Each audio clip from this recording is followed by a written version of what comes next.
Assalamualaikum warahmatullahi wabarakatuh. Selamat pagi, salam sehat dan salam sejahtera bagi kita semua. Di pertemuan kelima kali ini, saya akan memberikan materi tentang bentuk organisasi. Seperti apa bentuk organisasi yang menjadi bagian dari dasar-dasar organisasi yang kita pelajari. Saya akan share sebentar.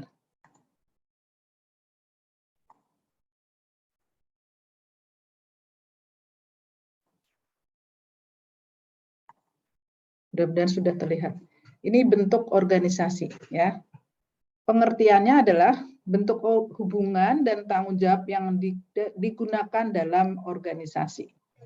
Nah, seperti apa bentuk organisasi ini? Ini macam-macamnya. Yang pertama ada bentuk linear organizations, yang kedua bentuk lini dan staff, yang ketiga bentuk fungsional, yang keempat bentuk lini dan fungsional, yang kelima bentuk lini, fungsional, dan staff, kemudian yang keenam ada bentuk komite.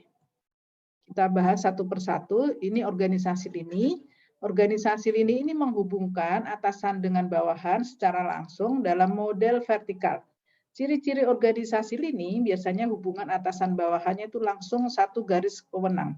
Kemudian jumlah karyawannya sedikit, pemilik model merupakan pemimpin tertinggi, belum ada spesialisasi, kepala unit mempunyai wewenang dan tanggung jawab penuh atas segala pekerjaannya. Kemudian struktur organisasinya masih sederhana dan stabil, dan biasanya organisasinya ini masih kecil ya, dan juga disiplin dipelihara. Ini contoh organisasi lini, masih cuma dua bagan ya, dua level bagan. Yang pertama adalah direktur. Kemudian di bawahnya yang setara ini adalah kepala bagian kepegawaian, kepala bagian produksi, kepala bagian pemasaran, dan kepala bagian keuangan. Empat hal ini yang dianggap utama dalam suatu organisasi. Makanya organisasi lini ini ada 4 kepala bagian tersebut. Nah, organisasi lini ini biasanya cocok untuk organisasi perbengkelan, kemudian organisasi kedai nasi, warteg, dan seterusnya. Nah, yang berikutnya organisasi lini dan staf.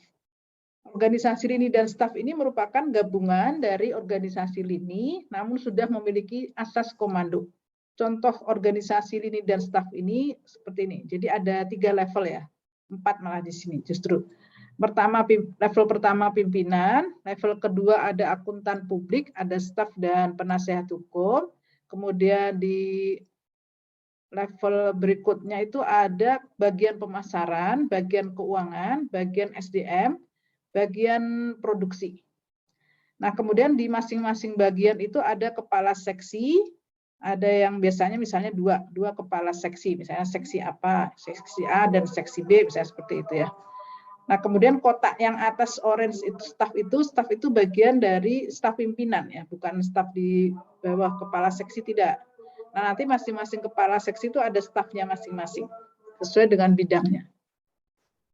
Kemudian ada organisasi fungsional di mana pembagian tugas atasan bawahannya jelas, terdapat kepala dalam bidang-bidang, dan organisasi lini fungsional, yaitu wewenang pada pimpinan tertinggi, dilimpahkan ke kepala bidang, pekerjaan diselesaikan oleh tim. Biasanya organisasi lini fungsional itu seperti itu.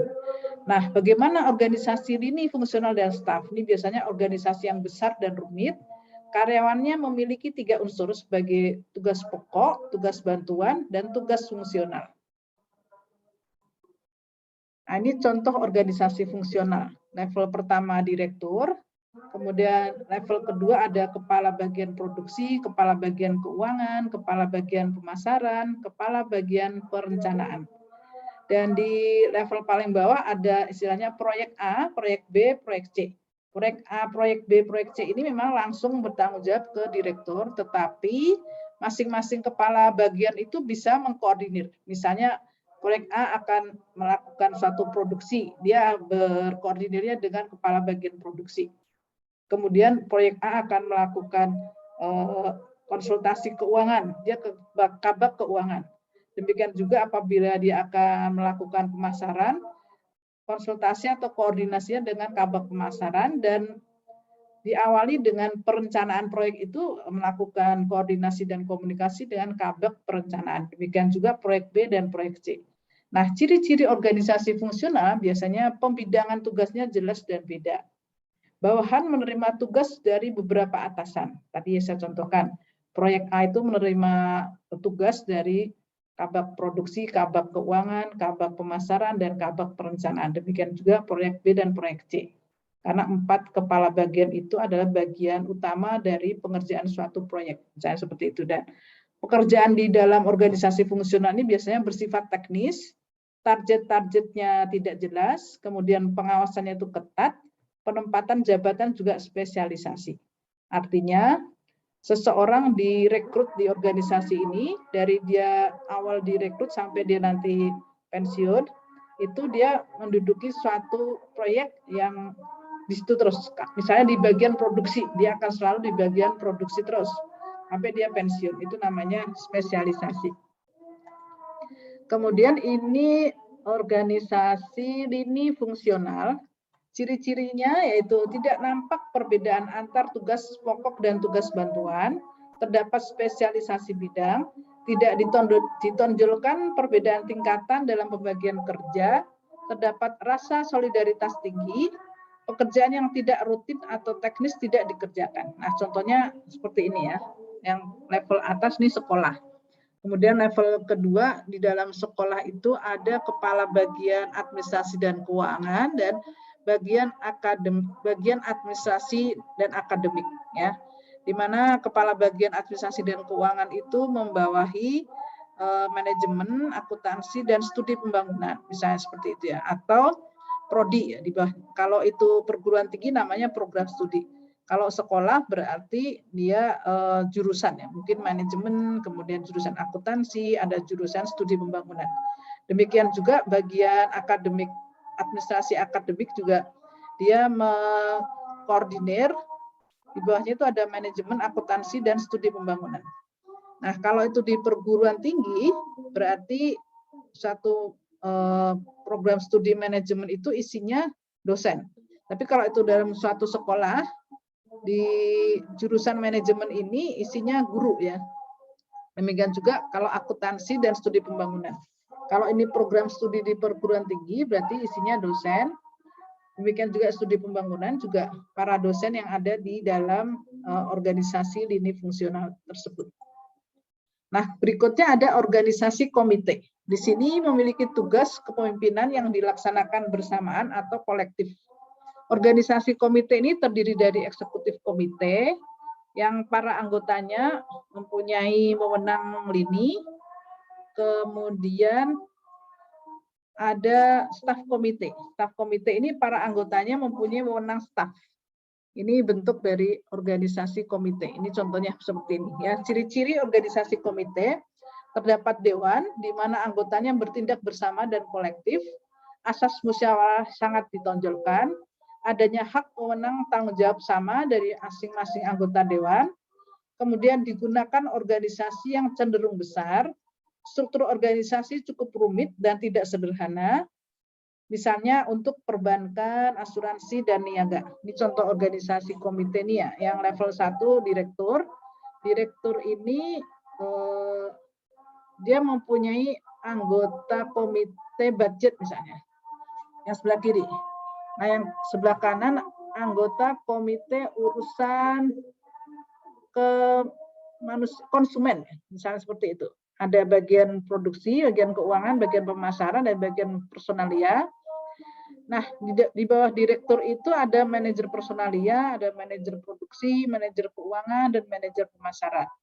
Di mana masing-masing manajer itu mempunyai karyawan, karyawan personalia, karyawan produksi, karyawan bagian keuangan, dan karyawan bagian pemasaran. Nah, ini ada video sedikit tentang contoh organisasi lini fungsional staf. Kita lihat ini di suatu kementerian ya.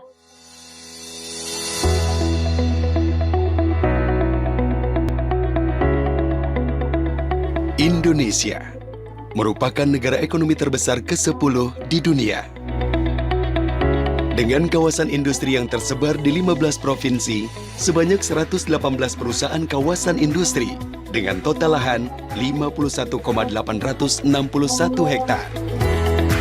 Indonesia memiliki lokasi investasi yang strategis.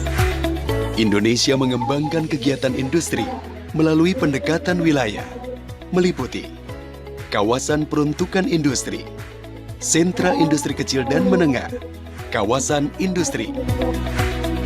Investasi sektor industri dari 2015 sampai 2019 mencapai Rp1.173,5 triliun. Memberikan kemudahan bagi para investor untuk berinovasi dengan berbagai fasilitas yang diberikan. Infrastruktur transportasi laut, infrastruktur transportasi udara, infrastruktur transportasi darat, infrastruktur transportasi kereta api, dan dry port. Area industri yang ada di Indonesia meliputi kawasan industri di Provinsi Aceh, kawasan industri di Provinsi Sumatera Utara, kawasan industri di Provinsi Sumatera Barat, kawasan industri di Provinsi Riau, kawasan industri di Provinsi Kepulauan Riau.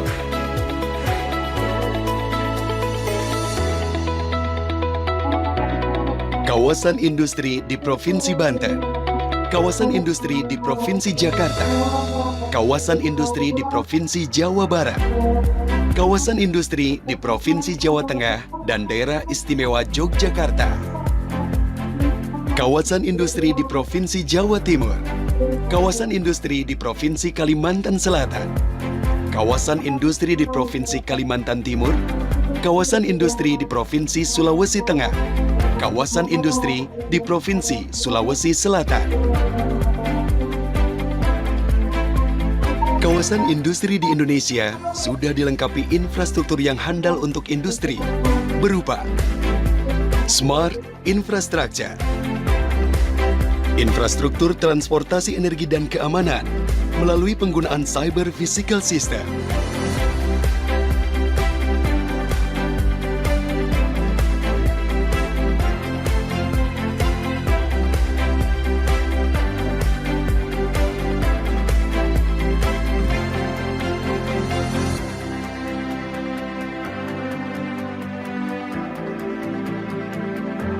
Integrated Logistics System,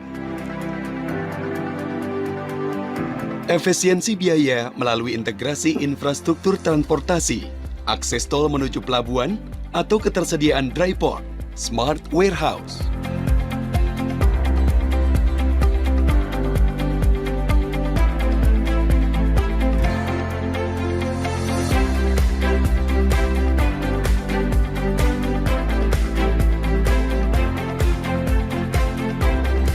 Human Capital Infrastructure, Formal Education atau Non-Formal Education, dengan tujuan menciptakan SDM industri yang handal. Digital Hub and Innovation Park, jasa industri kreatif maupun R&D Center. Indonesia menyiapkan kemudahan dalam berinvestasi, khususnya di bidang industri dan kawasan industri.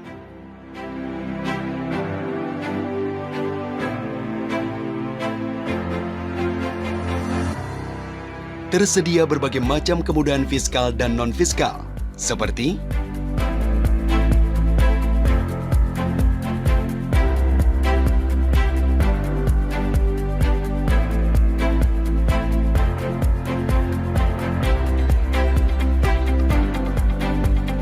inilah kawasan industri di Indonesia.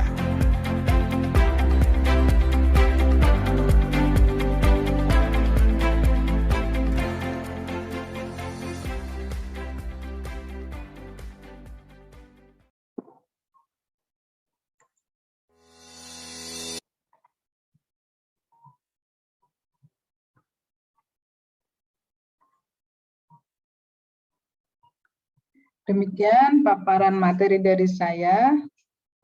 Tadi contoh yang terakhir berada di Kementerian Perindustrian Republik Indonesia, ya. Baik, kita lanjut ke paparan materi dari kelompok yang mendapat giliran berikutnya. Baik, saya akhiri. Wassalamualaikum warahmatullahi wabarakatuh.